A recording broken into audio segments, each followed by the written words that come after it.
Brony Sagbert era un niño cuando comenzó la Segunda Guerra Mundial.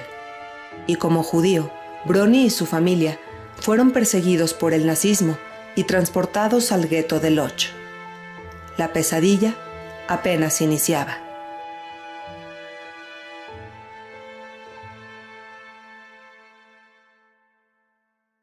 Hola Brony, ¿cómo estás? Qué gusto me da saludarte. Igualmente me da gusto verte. Brony, empecemos por el principio. ¿En dónde naciste y cómo recuerdas tu infancia? Nací en enero de 1933 en la ciudad de Lodz, Polonia. Mi infancia hasta el septiembre de 1939, hasta donde yo recuerdo, era una infancia feliz. Era yo el primer hijo y el primer nieto por ambos lados, lo que creo que me consentían mucho y me echaron a perder mucho. Niño consentido entonces. ¿Y cómo recuerdas cuando la guerra inició? Bueno, y la guerra empieza en septiembre de 39, tenía yo 6 años. Yo era un niño feliz, contento, y todos los veranos, donde acuerdo, mis padres y todos sus amigos con niños íbamos a un pueblito cercano a la ciudad de vacaciones en verano. Este verano, o sea, del 39, recuerdo los adultos siempre hablaban que viene la guerra, que no viene, y si viene que no va a durar. O sea, todas las pláticas eran sobre la posible guerra. Pero como que no se preocupaban mucho porque decían, si viene no va a durar. Qué equivocados estaban. El 1 de septiembre los alemanes invaden a Polonia y ahí termina mi infancia feliz. Bueno, 8 días después, cuando llegan a la ciudad de Lodz, donde para entonces ya habíamos regresado del pueblito que estábamos de vacaciones. ¿A qué se dedicaban tus papás? Mi papá trabajaba como casi todo el mundo en la ciudad de Lodz en una fábrica textil, porque Lodz era una ciudad 100% textil. Toda la industria se dedicaba a las telas textiles. Inclusive lo llamaban el Manchester de Polonia. Y mi mamá tenía una tienda en la calle principal de cosas para bebé. Bueno, yo tengo un hermano menor, 6 años menor, que nació en marzo del 39, o sea, era un bebé de 5 meses.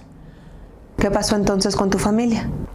Bueno, recuerdo que se hablaba en el radio que los alemanes cruzaron la frontera. 7 días después, o 8, no recuerdo, ya estaban en mi ciudad de Lodz. Unos días después, o más o menos, ya habían llegado a Varsovia y tomado la ciudad de Varsovia, que era la capital. Bueno, seguimos igual, viviendo en nuestro departamento. Mi papá iba a trabajar como de costumbre y mamá iba a su tienda. Pero unos días después, o sea, el 7 o 8 de septiembre, y llega el ejército alemán ya a la ciudad y se establece el gobierno alemán en la ciudad. Unos días después, empiezan a pasar leyes. Muchos de ellos, o la mayoría de ellos, eran leyes antijudías. La primera era que habría que usar una banda azul en el brazo derecho. Eso duró 4 o 5 días. Y esa banda la cambiaron por una estrella amarilla con la palabra Jude, que quiere decir judío en alemán, que teníamos que usar el lado izquierdo adelante y atrás de nuestra ropa. La siguiente ley fue que se prohibió a los judíos usar el transporte público, que eran tranvías. Después que no podíamos caminar en las banquetas en las calles, únicamente en el centro. Y si pasaba algún alemán, soldado, oficial, no importaba, y uno llevaba sombrero, gorra, lo que sea, había que quitárselo y hacer una reverencia de respeto al miembro de la llamada raza superior que se creían ellos. ¿Sentías angustia en esos momentos que pues eras solo un niño? No mucho, porque creo que no lo entendía mucho. Me pusieron la estrella, pues traía la estrella. Y si iba yo, nunca andaba en la calle solo, siempre o con mi mamá o con mi papá.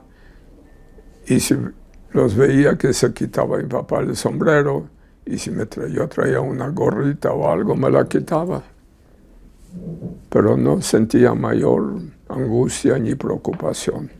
Hasta que llega el momento de trasladarse al gueto, ¿cierto? Sí, ya en el mes de, creo que diciembre o enero, pasan una ley que a más tardar el 30 de enero de 1940 ya, todos los habitantes judíos de Lodz tienen que estar en el gueto. Y en el gueto fue establecido en una área que era el área más fea, más sucia, más pobre de la ciudad, donde vivían muchos polacos también, quienes tenían que abandonar sus hogares y pasar a donde querían, llevando lo que querían.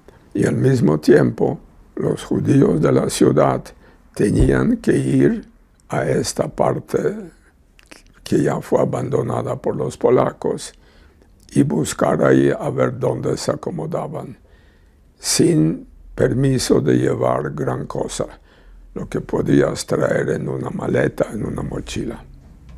¿Qué recuerdas que fue lo que empacó tu familia para trasladarse al gueto? Pues en lo poco que podían llevar, llevaron algo de ropa de invierno, que ya venía, invierno en Polonia es muy fuerte, algo de ropa de cama y unos utensilios de comida, que era todo lo que podían llevar. Cuando llegan finalmente al gueto, a este pedazo de ciudad aislada y amurallada, ¿qué es lo que finalmente encuentran? Bueno, primero mis papás empezaron a buscar dónde ir y encontraron en uno de los pocos edificios modernos para aquel tiempo un departamento que tenía 3 recámaras, una cocina y un pasillo, un baño. Eso suena muy bien, pero también, igual que ellos, otras personas también lo encontraron. Entonces yo no sé cómo, pero yo creo que lo echaron a suerte o a ver a quién le tocaba qué cuarto. A nosotros nos tocó lo que era la cocina del departamento. ¿Qué dirías? Qué terrible, te tocó la cocina. Pero no, al final resultó eso una suerte, porque la cocina podrías calentar. Y como posteriormente, tanto mi mamá como yo trabajábamos en una fábrica de madera dentro del gueto, teníamos permiso de llevar la viruta a la casa. Entonces podríamos calentar la estufa que estaba allá, aparte para tener comida caliente, para que tuviéramos también calefacción en la cocina y en el tiempo de frío no sufriéramos tanto. Brony, mencionaste comida. ¿Qué era lo que comían en ese tiempo? Bueno, eso es una pregunta difícil de contestarte, porque la primera contestación sería: no comíamos, no había comida. En el gueto había muy poca comida y estaba racionada. Y te daban, de acuerdo con el trabajo, te daban algo. Te daban una ración de pan, que era muy pequeña, no me acuerdo la cantidad, pero era poquito. Algo de una grasa que llamaban mantequilla, pero quién sabe qué era. Y te daban papas. Pero las papas, por lo general, porque todo eso lo traían al gueto, lo mandaban los alemanes. Y en la plaza principal del gueto vaciaban los camiones con papa. Y había montones de papa. Y estas en el invierno se congelaban y en el verano se podrían.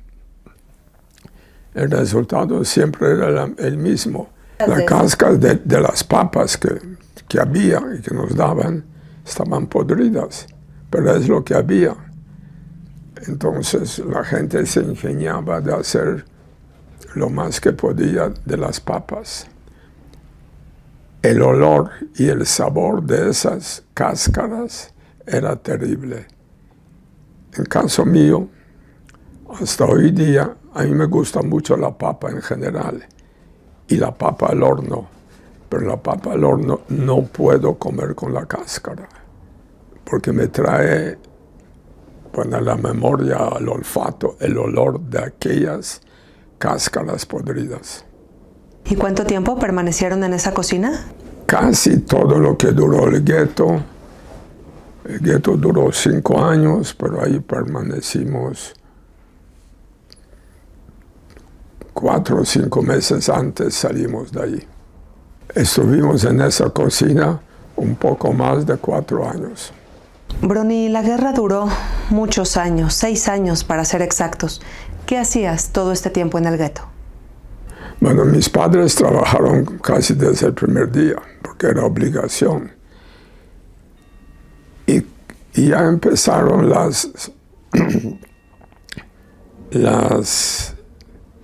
¿cómo llamarlo? Que empezaron a llevar a la gente fuera del gueto. No sabíamos dónde.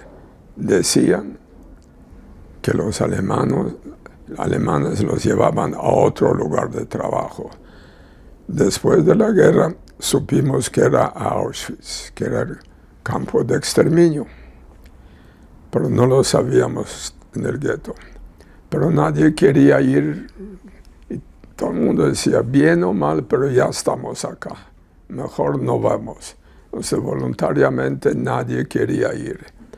Entonces hacían listas de gente que tenía que ir, presentarse a la estación de ferrocarril para ir supuestamente a otro lugar de trabajo. Esas listas las elaboraba el gobierno judío del mismo gueto. Y los primeros que se llevaban por orden de los alemanes eran mayores de 65 años y niños menores de 12 años. Yo en aquel momento tenía 9 años. Entonces era de los candidatos para que me llevaran. Si tú trabajabas, ya era menor el riesgo que te iban a llevar. Entonces mi papá, con la ayuda de un amigo que trabajó en el registro del gueto, logró cambiar mi edad. De 1933 le puso una mancha al último 3 y parecía 1930. Entonces en 2 minutos aumenté 3 años de edad, lo que me daba ya 12 años y permiso para poder trabajar, lo que era un doble favor, porque ya al trabajar ya no era de los primeros que se llevaban, y aparte me tocaba otro cupón de comida, porque antes con los 2 cupones de mis padres comíamos los 4 y ahora ya teníamos 3 cupones para los 4. Entonces ese hombre, además de conseguir de trabajo y con esto pues ese valiosísimo cupón de comida extra, también te salvó la vida. Así es. Me consiguió mi papá trabajo en una fábrica de madera donde el director era un amigo de él. Entonces, era una fábrica de madera donde se hacían muebles, sillas de playa y juguetes, que era lo más absurdo estando en el gueto haciendo juguetes. Pero todo lo que se hacía era para Alemania, o sea, toda la producción iba a unas bodegas centrales y de ahí se llevaban a Alemania. Entonces trabajaba yo en esa fábrica de madera. Así siguió, pero continuamente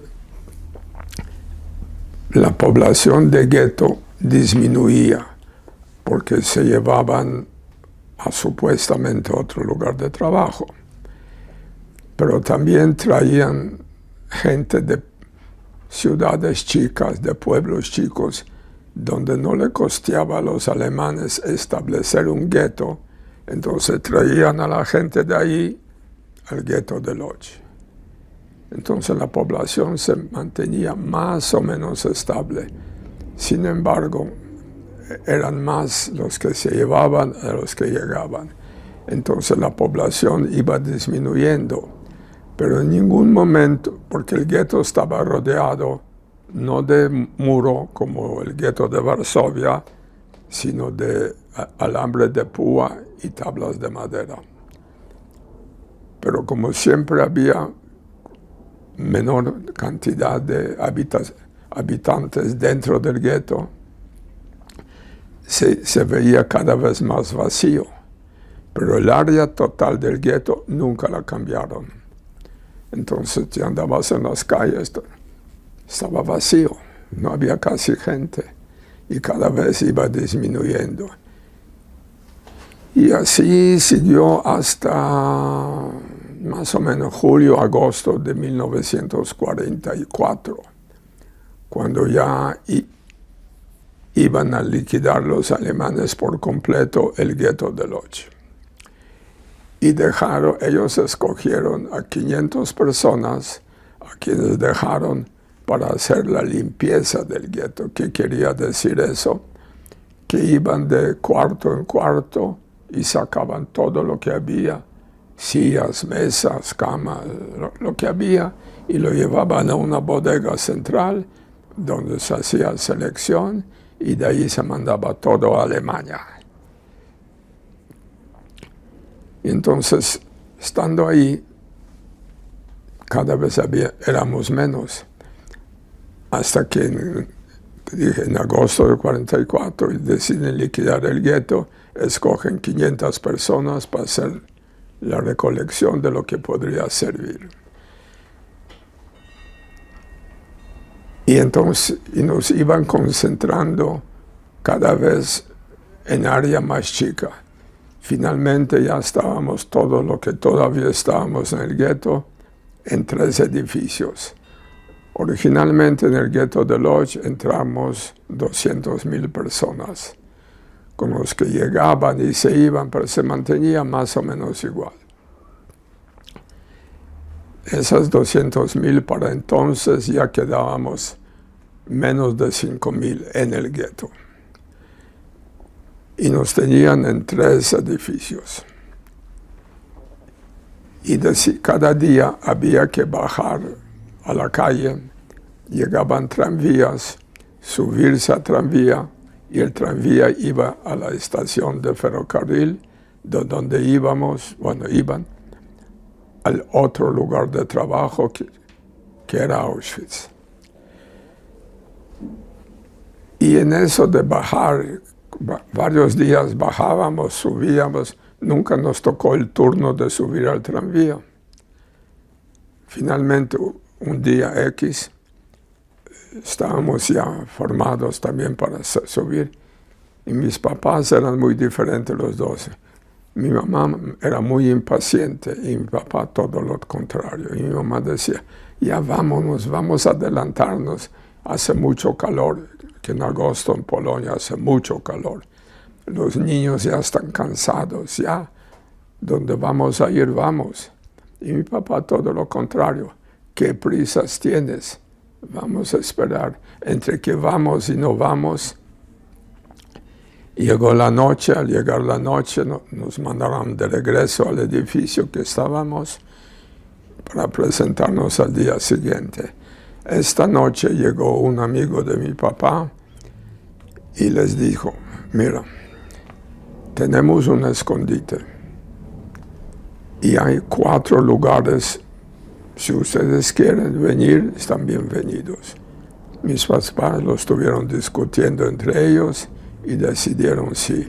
Entonces esta noche bajamos a este escondite, donde con nosotros éramos 33 personas. Era un sótano de un edificio, de una casa más bien, donde antes de la guerra un señor tenía fábrica de pepino y colagria.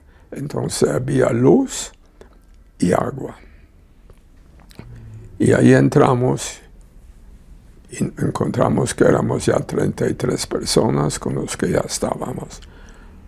Y el sótano eran como 3 sótanos conectados. Todo el mundo obviamente dormía en el piso. Los que pudieron traerse sus cobijas o sábanos lo trajeron.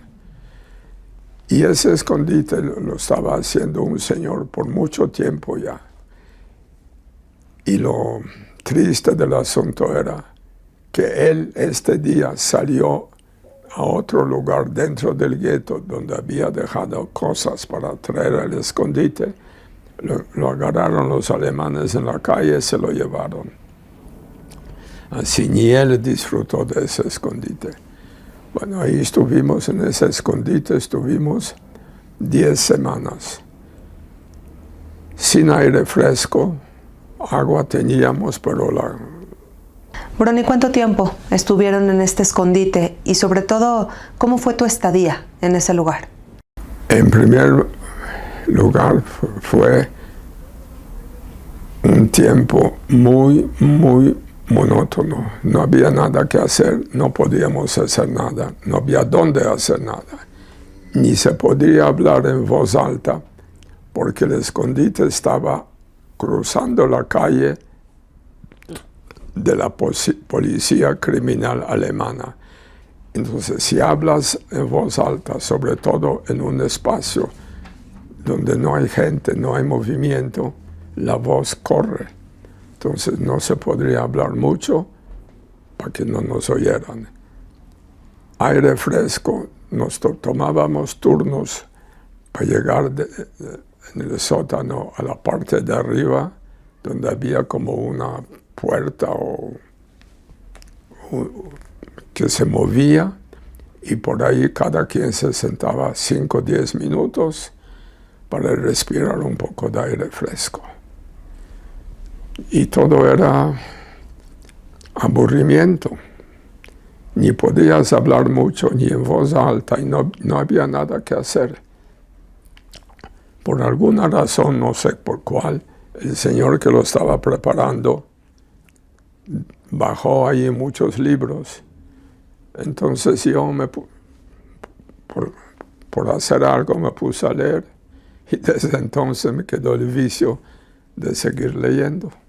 De todo lo que padeciste en ese escondite, quizá frío, calor, hambre, sed, ¿qué fue lo más difícil de soportar? El aburrimiento. Falta de algo que hacer, de moverte, nada. Ahí estabas todo el día sentado, acostado sobre tu cobija. Porque como te dije, ni se podría hablar mucho. El hambre era una cosa constante durante toda la existencia del gueto. Y ya en el escondite, como había muy poca comida y preparaba, entonces se trataba de hacerla durar lo más tiempo posible, que no sabíamos cuál iba a ser. Entonces se comía, varios de los señores lo administraban y repartían, pero lo menos posible. O sea, el hambre era constante y cada vez mayor. Brony, me comentabas que tenías un hermano menor. Sí, tengo. ¿Él cómo estaba en ese tiempo? Pues para ese entonces ella tenía 5 años. Pues peor, yo creo que peor. Era un bebé todavía, siempre te lo tenían acostado y sin juguetes, sin comida, sin nada. Entonces, yo creo que lo pasaba muy mal. Pero si lo preguntas hoy día, cómo estuvo, qué pasó ahí, lo que te va a contestar es que él no se acuerda bien de nada, que todo lo que se acuerda es más bien lo que hablaban posteriormente mis padres con sus amigos y conocidos. Sin duda eran tiempos difíciles. ¿Cómo logran tus padres, pues, explicarte tanta complejidad, tanto odio, tanta discriminación? ¿Cómo pueden transmitírtelo? No sé exactamente qué, pero lo que sí siempre me acuerdo y lo tengo muy presente es que la presencia de ellos me daba seguridad. No sé qué seguridad, porque no hubieran podido hacer nada si venía algún alemán. Pero sí me sentía más seguro teniéndolos al lado. Y ellos, por su lado, lo que yo me acuerdo, hacían todos los sacrificios posibles. En primer lugar, quitándose la comida a ellos para darnos a nosotros. Porque decían, nosotros ya crecimos y ustedes son niños, necesitan alimentarse lo más que se puede porque están apenas creciendo. Brony, en los guetos era muy común que la gente muriera, ya sea por hambre o por enfermedades. De manera particular, ¿a ti te tocó ver a gente morir? Bueno, no el momento de morir, pero gente muerta sí. Porque además había una cosa, bueno,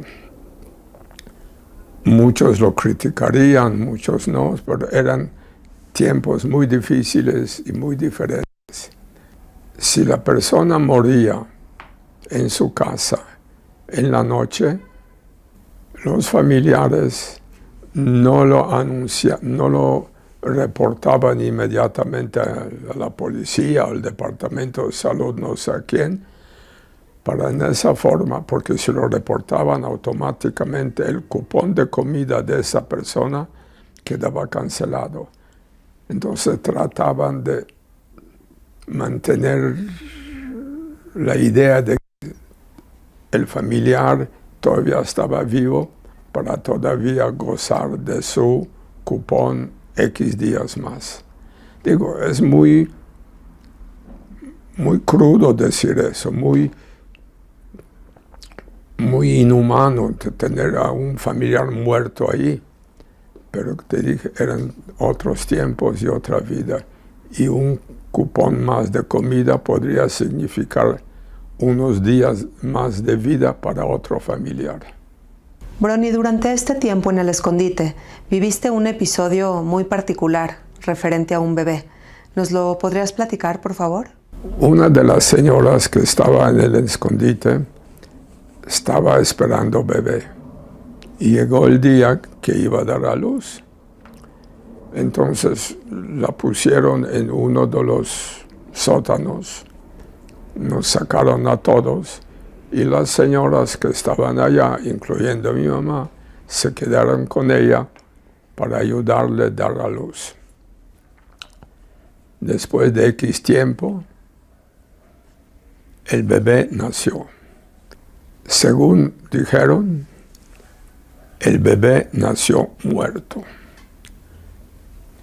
Yo tuve mis dudas, no sé por qué, pero como que no me pareció. Y le pregunté a mi mamá, oye, ¿cómo es que nació muerto? Nació muerto y no preguntes. Con esa contestación únicamente me dejó más dudas. Y yo pensé, tiempo después, cuando empecé a razonar, estábamos enfrente de la Kripo, Criminal Polizei. Un bebé llora, es lo normal. El sonido viaja mucho. Lo iban a oír enfrente de la calle. Entonces, ¿qué era más importante? Salvar. Cada vida es igual de sagrada para mí como otra. Pero ¿qué era más importante en aquel momento? Salvar una vida que apenas iba a empezar a costo de arriesgar 33 vidas que ya existían. Por eso yo nunca les creí a mis padres que el bebé nació muerto. No me consta. Años después, ya de adulto, una vez hablando con ellos, les dije, mira, ya no soy un niño, ya entiendo muchas cosas. Ya me pueden decir la verdad. ¿Verdad que el niño no nació muerto? Y me volvieron a decirlo. ¿Qué importancia tiene hoy día para ti o para cualquiera que pasó? Déjalo allá y piensa que el niño nació muerto. Y se salvaron 33 personas.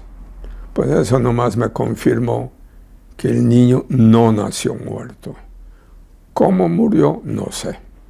Claro, claro, sin duda, pues la vida del bebé fue sacrificada para que puedan vivir estas poco más de 30 personas. Brony, ¿cómo salieron de este escondite?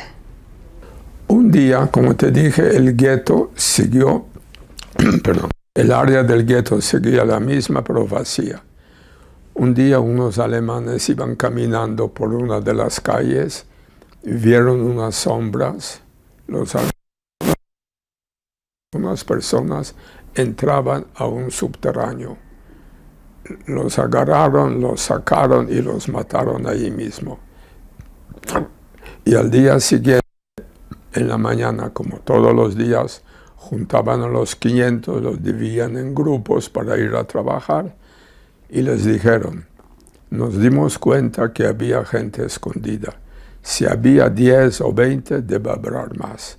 Y ustedes deben saber dónde están. Les prometo. Los sacaremos y los adjuntaremos con ustedes para trabajar. No les vamos a hacer nada. Esta noche, unos de los familiares de algunos que están al sótano y nos dijeron, eso es lo que nos dijeron los alemanes.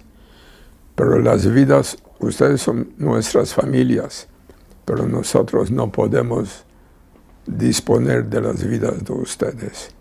Ustedes tienen que decidir si quieren que les digamos dónde están.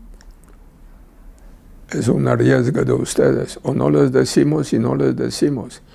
Entonces los adultos que estaban en el escondite se juntaron, no sé cuánto tiempo, discutieron y decidieron que se les dijera a los alemanes dónde estaba el escondite y creer en su palabra, digamos. Y así fue el día siguiente en la reunión matutina, donde dividían los grupos de trabajo, los familiares de nuestro escondite y de otros escondites, sí les dijeron a los alemanes que sí les van a decir qué. Entonces cada grupito de los familiares de diferentes escondites, con unos alemanes, iban a llevárselos. Como ya había poca gente en el gueto y pocos alemanes, no es que eran buenos, pero ya había más contacto personal, digamos. Entonces uno de los que venía a nuestro escondite le dijo a los alemanes, mira, para que vean que creemos en su palabra y en su buena fe, porque si no, le aseguramos que no hubieran encontrado ese escondite. ¿Cómo que no? Que no sé qué. Dijeron, bueno, les hacemos una apuesta. Si los encuentran, pues se lo encuentran, se los llevan. Pero si no los encuentran, nos dan algo. Entonces uno de los alemanes dijo, ok, les damos una botella de schnapps, o sea, de alcohol. Y a nosotros nos avisaron que iban a venir. Por no sé cuánto, como 1 o 2 horas, oíamos golpes en la pared, pisadas en el piso. Nunca encontraron el escondite. Pasado el tiempo estimado, les enseñaron cómo entrar y de repente entraron varios de la SS a nuestro escondite y quedaron asombrados cómo estaba disimulado todo. Nos sacaron El momento de salir después de 10 semanas sin aire fresco, sin sol, todos teníamos un color amarillo. Amarillo y enfermizo. Pero sí cumplieron su palabra, nos juntaron con los 500 que ya había. Lo que nunca supe si les dieron la botella del schnapps o no, pero nos juntaron, nos dejaron con vida. Y como resultado de eso, como había varios otros escondites en las mismas condiciones, de los 500 nos volvimos 774 personas, que es lo que quedó con vida el día de la liberación de Lodz, de los 200,000 que estábamos ahí antes.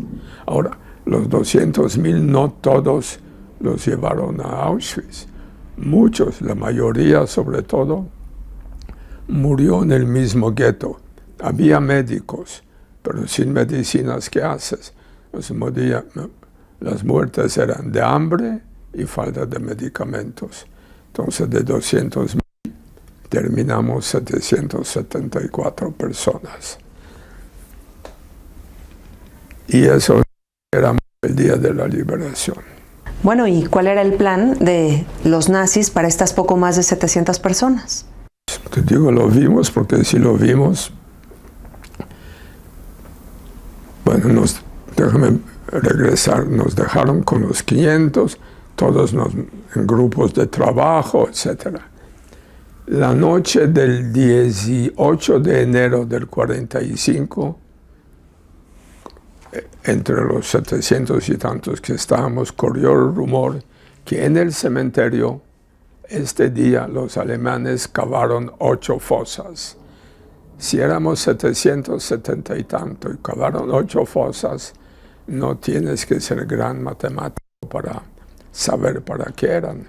Entonces, esta noche, todos que estábamos ahí, como te dije, el gueto seguía igual, el área, salimos de esos edificios y cada quien corrió donde se le ocurrió.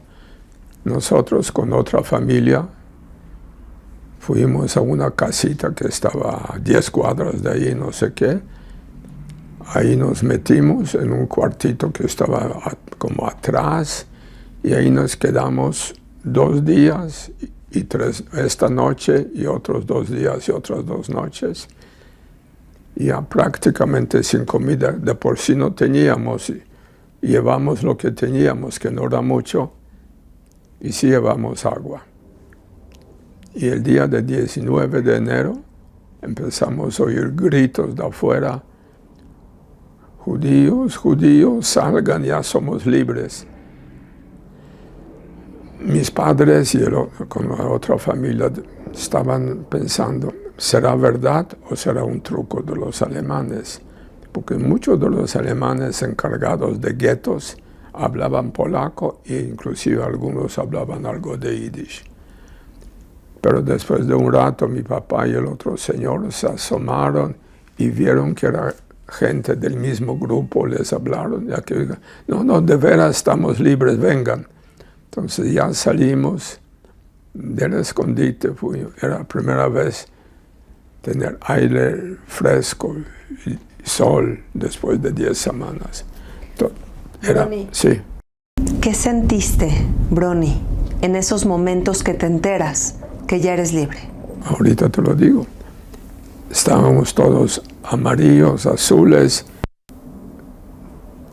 parecíamos cadáveres caminando. Y mi primera reacción, es lo que tú preguntas, fue, me desmayé. Como que decidí desconectarme ya. Y lo próximo que supe, como era invierno, había nieve, mi papá me estaba frotando nieve para revivirme. Y sí, efectivamente, éramos libres. Brony, si pudiéramos resumir tu tiempo dentro del gueto, ya sea dentro del escondite o fuera, ¿cuál es el momento de más angustia que recuerdes hasta el día de hoy? Yo creo que el mejor, había muchos, pero creo que el peor posiblemente era una vez que agarraron a mis papás, ya hacia los finales ya. y se los llevaron a la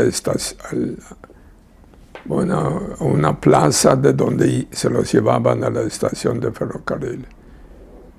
Y cuando supe eso, dije, bueno, y ahora nos quedamos solos. Y fue un momento muy difícil. Por suerte lograron salir de allá y regresar donde nos habían dejado a nosotros. Estamos hablando que en el momento en el que el gueto fue liberado, tú, tus padres y tu hermano estaban con vida. Éramos de los pocos que podrías contar en una mano, que de los 200,000 quedaron 774, pero entre ellos familias completas, o sea, padres e hijos, éramos 3. Supongo que tuviste familiares más lejanos, quizá tíos, primos, abuelos que murieron dentro de este genocidio, ¿cierto? Mis abuelos murieron en el gueto, lo que se llamaba muerte natural, porque no los mataron, murieron por enfermedad y hambre. La vida después de un trauma tan fuerte. Pues primero regresamos al departamento donde vivíamos antes de la guerra. Y llegamos allí y el portero era el mismo portero polaco que estaba antes de la guerra. Se alegró mucho de vernos y nos dijo, mira, donde ustedes vivían, en ese departamento, vivían unas maestras alemanas que hace unos días huyeron. Se llevaron todo lo que podían llevar. Pero yo tengo la llave. Si quieren, les abro. Y como quieren, pueden instalarse allí. Y es lo que hicimos. ¿Pudieron recuperar el departamento? Sí, no era nuestro, pero igual allí vivíamos antes. El portero nos dio las llaves, pues ahí nos instalamos. ¿Y cuánto tiempo más se quedaron viviendo en Lodz? Eso fue enero del 45 y nosotros salimos en julio del 46, salimos de Polonia. O sea, como año y medio. Mis padres como que ya no querían seguir en Polonia. Por todos los recuerdos y todo lo que pasaron. Y también había muestras de antisemitismo en Polonia en ese tiempo. Nosotros en Lodz no lo sentimos, pero inclusive en unas ciudades chicas había pogroms. Brony, después de la guerra migraste a América, te casaste, tuviste familia. ¿Alguna vez le platicaste pues a tus hijos, a tu esposa, todo lo que viviste en el gueto? Todo. Mis hijos saben toda mi historia. Digo, no sé si saben todos los detalles, pero a través de los años, o sea, nunca los sentaba a decir, a ver, les voy a contar, no, sino en diferentes ocasiones les contaba pedazos, sucesos, anécdotas inclusive, entonces sí saben todo. Y mis nietos también. ¿Tienes nietos entonces, Brony? Tengo bisnietos, a ellos todavía no les puedo contar, muy chiquitos. ¿Y has regresado a Polonia alguna vez? Después de decir que nunca iba a regresar, ya regresé 5 veces. El primer viaje fue me invitaron con mi esposa a la Marcha de la Vida, que siempre llevan a un sobreviviente. Entonces en uno me invitaron. Entonces fui con ellos. Fue una sensación muy rara regresar a Polonia. Por un lado, estaba contento ver cosas que me acordaba de niño. Por otro, me traía muchos recuerdos contrarios. Pero eso fue el primer viaje. Después, fui una vez con mi hija y sus hijos, o sea, mis nietos. Fue una marcha familiar. Y después, la otra, fue con mi hijo y sus hijos. O sea, sí, fui. Y siempre El objeto era ir a Lodz, enseñarle dónde vivía antes de la guerra, durante, en el gueto, y llevarlos al cementerio para que vieran las tumbas. Porque esas tumbas, después de la liberación, se formó el comité de la ciudad, el comité judío, y decidieron dejarlas abiertas como un monumento. Y así están hasta hoy día. La última vez fui hace 2 años, creo, ahí siguen. Lo que pasa es que cada vez están más llenas de tierra, hojas, o lo que sea. O sea, estuve parado en lo que iba a ser mi tumba. Y en el viaje que hice con mi hijo y sus hijos, y mi nuera, obviamente, mi nieto, el mayor, en aquel tiempo tenía como 15 años, por ahí,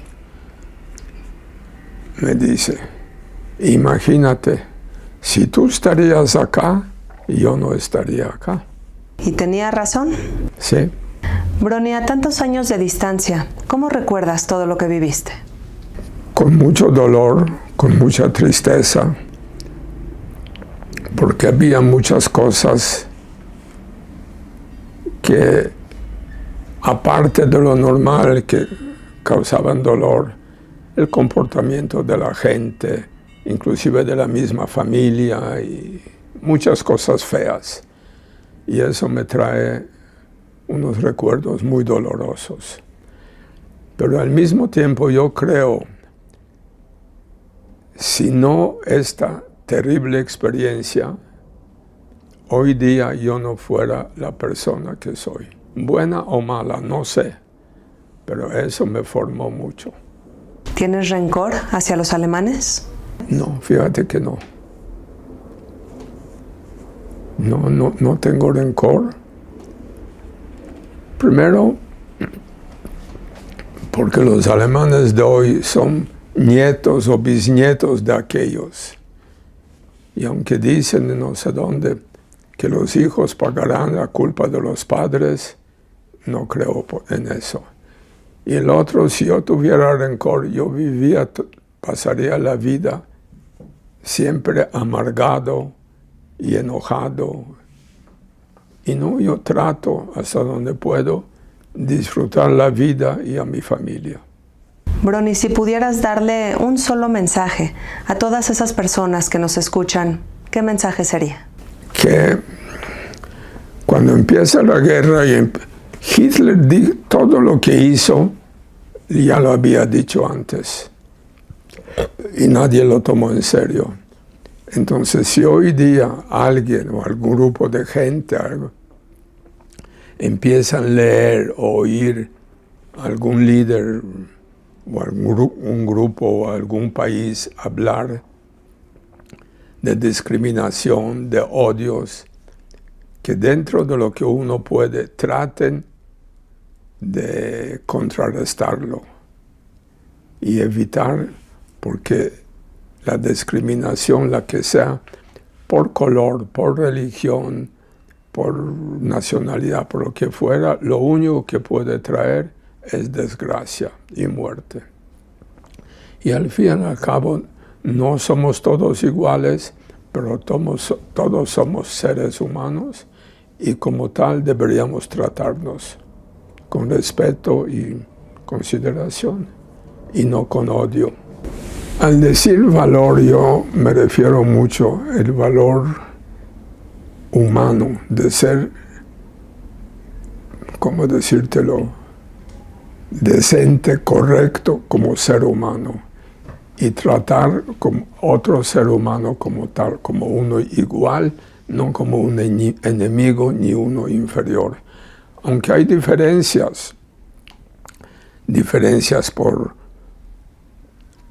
lo que tú quieres, por religión, por nacionalidad, por educación. Obviamente, no somos iguales en todo, pero todos vivimos en este planeta llamado Tierra y tenemos derecho a esta vida. Y no debemos odiarnos ni tratar de eliminarnos unos a otros. Pero desgraciadamente es lo que pasa. Brony, te agradezco infinitamente este tiempo. Gracias por compartirnos tu historia y además una historia que podemos encontrarla en un maravilloso libro que nos hiciste el favor de escribir. De nada.